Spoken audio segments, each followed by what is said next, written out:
नमस्कार आपण समस्त को टेक विज्ञान चैनल रे स्वागत। बंधुगण आज आम यह वीडियो माध्यम गोटे चमत्कारी एवं शक्तिशाली वशीकरण मंत्र बा तंत्र विषय जानिबा जहा द्वारा आपण माने जेकोसी स्त्री पुरुष झियो पुओ जहाकू चाहिए ताहाकू वशीकरण करि परिबे।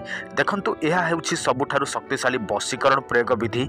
जदि आपण माने जहा उपरे यह प्रयोग कर दियंती यह केबे हेले मध्य विफल होई न थाए। देखंतु एही वीडियो रे आपण मानकू तंत्र एवं मंत्र दुईटी ज्ञान मिलिबो, तेणु आपण माने वीडियो को संपूर्ण भाव में देखंतु जदि आपण माने करिया पई चाहंती। किंतु ता पूर्व आपण समस्त गोटे सूचना, जदि आपण माने अन्य कोनसी वशीकरण प्रयोग करिसंती किंतु आपण मानकर वशीकरण हो नाही, जदि आपण माने काहाकू प्रेम करंती से आपण मानकू प्रेम करे नाही, ताहले आपण माने एही वशीकरण ताबिज निश्चय व्यवहार करंतु।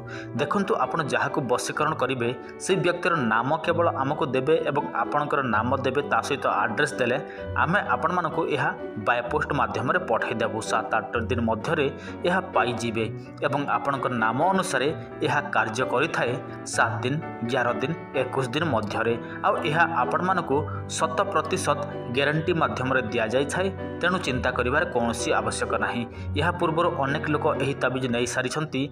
जदि आपण मानकू विश्वास लागु नाही आपण माने हमर चैनल देखि नियंतु, सेठी आमे अनेक लोकंकर मेसेज आपण मानकू देखे देइछु जो माने व्यवहार करि सारिछंती। तेणु आपण माने काहाकू वशीकरण करिया पई चाहंती व्यवहार करंतु एही ताबिज।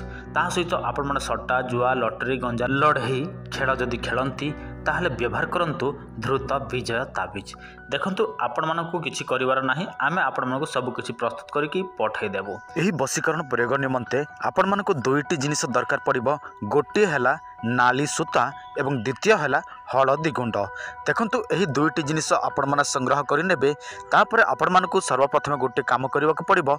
गोटे मंत्र मो आपण मानकू कहूछि, ध्यान देकी सुनंतु। एही मंत्रटी को आपण माने संपूर्ण भाव में मुखस्थ करबाक पड़िबो।